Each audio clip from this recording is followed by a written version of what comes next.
So one of the struggles that we often fight when we're trying to bring things into the world is imagining this audience, this customer, and what they want, what they need to be happy. And we start to pander just naturally. It's this feeling that we're not good enough, so we need to go where people want something. And we start losing that authenticity and the truth behind where we're trying to create. We make compromises. It's really easy to lose your way when you're trying to imagine being successful and what it takes. And it's really strange because no one else is holding us to that but ourselves. No one is holding us to that but ourselves. What you have to realize is to take a step back and realize that you need to make the things that you love and realize that you don't really know who your audience is going to be, but they will find you. If you do the work and you do it true to what you want it to be, it's more likely to be true and pure and the thing you actually want to be accountable for. Imagine how horrible it would be if you create something that you hate and you had to constantly own up to that because you blew up and became successful. Sure, in the beginning, you'd be like, oh, this is amazing. I'm making money on YouTube. I'm doing these things, whatever your thing is. But much like somebody who writes a song that they don't like and have to keep playing it at massive concerts because that's what people want to hear when their favorite songs never make it, it will always be a shining failure of a success because it'll always be inauthentic to who you are and what you want. Now, what we see with Cuphead is two brothers who absolutely loved 1930s animation. So much that they took great lengths to learn how to apply it to a modern genre. That's a choice to be true to something you like when there's so many other things pointing you into the direction that is easier.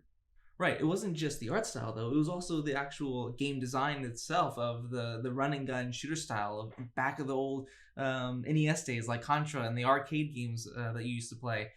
But what I think is interesting and something we often lose sight about when finding our audience is it's really just like how we make friends back in school.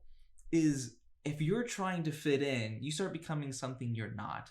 And so you're hanging around a group of who you call friends, but you're trying to be someone you're not. You're using language maybe you're not used to using or trying to catch obscure references that you're not passionate about, all because you're trying to fit in with a group that you think you belong in. But it's a moment when you start becoming true to who you are. That's when you start finding the true friends in the crowd, the people who get your obscure references, the people who understand your passions and the deep well of knowledge that you have, who love to share and talk about those things. That's the important part, is there's already an audience for you out there. But what you get to be is authentic to yourself, so that way those people who are like you can find you. Right. I think you make a great point about connection, because when you're authentically yourself, that connection is authentic as well. How would it feel to be a creator who almost feels like they're lying about who they are with people who love their work?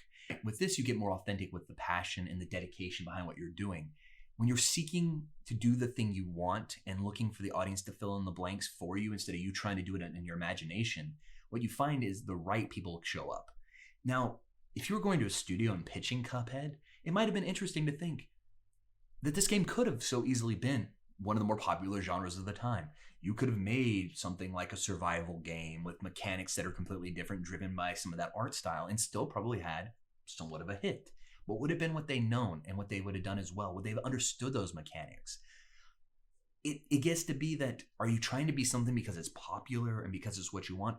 Or by this case, you became one of the short list of seminary works within the thing that you already loved. I mean, as a creator, if you already love something and you're already in the bag for it, and you can be one of the people on that short list of great games for it, that's a win beyond what money and acclaim can get you. If you're already getting those things, what happens after to drive you? And I think for them, it's an accountability to represent something that they truly care about in a different way. Well, this is why passion is so important, because when you're passionate about something, you become an expert in that field. I've got friends who are into cars who could tell me everything there is about the old models and the engines and everything that they used to do to those cars. I've got friends who are extremely into certain genres of books who could go on and on about all these different little nuances. And you can use that to your advantage. The thing you're passionate about, maybe it's film, maybe it's books, whatever it is, you can leverage that to help influence and inspire your work. And that's what Cuphead really did successfully, is they took something that is really iconic and they emulated it, but then they made it their own. Well, and I think what we get here when we talk about that depth, I know people who know more about film or comic books than the job they do 50 to 60 hours a week. That's telling, because when you're looking at something right now that may be your side hustle or your dream, why would you want to dilute your ability to focus on the things you already love by adding another element of having a full-time job, a business you're trying to start that you don't fully authentically care about, and still trying to maintain that passion? The goal should be to bridge those things together, to make it work, to make it be something more, because otherwise it's just surface level and shallow. That's the real value of having that deep well of knowledge, is you have all of these points of information that you can draw from and inspire the work you're doing. When you have that deep level of knowledge, you're more free actually in your creation. It's like when you watch a really great artist doing their craft, it's because they built all that years of experience, repetition, that they know their craft. They have that deep well of knowledge that they can pull up all the tricks of the trade to create something new and interesting. That's the importance of creating what you want, not what you think other people want, because this is your dream in your life. What you want to cheapen, if we think about it that way, not about making money, not just about replacing another job, but about your dream. Do you respect your dream, your passions enough to be true to them? Or are you willing to part them up and compartmentalize and do them so much like we're already forced to do in a corporate work environment where we don't get to be the artist or the creative or the person we want to be? Why would you ever inflict that upon yourself? This really comes down to a conversation of your why. Why are you doing this? Why are you investing the time to pursue this? Right.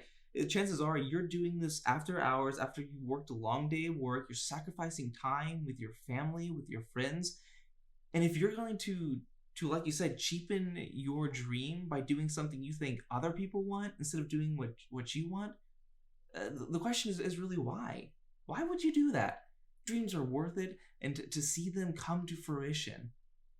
Right, because when you are balancing that work life, a family life, any other thing that you want to do with your time, wouldn't you want to have a little play with your work? Wouldn't you want to be able to add the things that you love the most in the most purest sense, that joy that comes from it, to what you're doing, and to be able to share that joy with other people who are already into it, or adding people who've never been and are going on this journey with you for the first time? You could be that person who shepherds them into this particular thing. And I think we see this really with MDHR, is here they leverage their passion, and because they did that, their work resonates. It oozes with their passion. There's so much attention to detail. And like you mentioned, introducing people to new topics, new ideas. How many people probably never actually seen any old 1930s animation, but because of their passion and putting that into their work, they introduce a whole new audience to this really incredible and influential art style. Well, that's the great thing about creativity and art, is it is timeless. So MDHR were curators of this genre, this style of cartoon, bringing it into something that wasn't just purely animation, but putting it into something interactive in a way that would really stay with people, make them actually backtrack and look at this and be inspired by, where is this? Where can I find more of this? So maybe you have people watching old Max Fleischer cartoons, looking back at old original Disney and Popeye cartoons and all kinds of things that they may have never done had this Pandora's box not been opened. So that comes to be the question, where can you go when you actually are true to yourself? When you lead others down some kind of great experience that they may have not otherwise had because you have a uniquely dedicated love for something. Right. What more can be done when you plant those seeds of joy and curiosity? Curiosity is such an amazing thing. And maybe because of this, you can plant seeds and be a steward of something greater for someone else that they can refer back to you as a pipeline in their genealogy of ideas when they look and backtrace the history and family tree of the things they want best to leverage.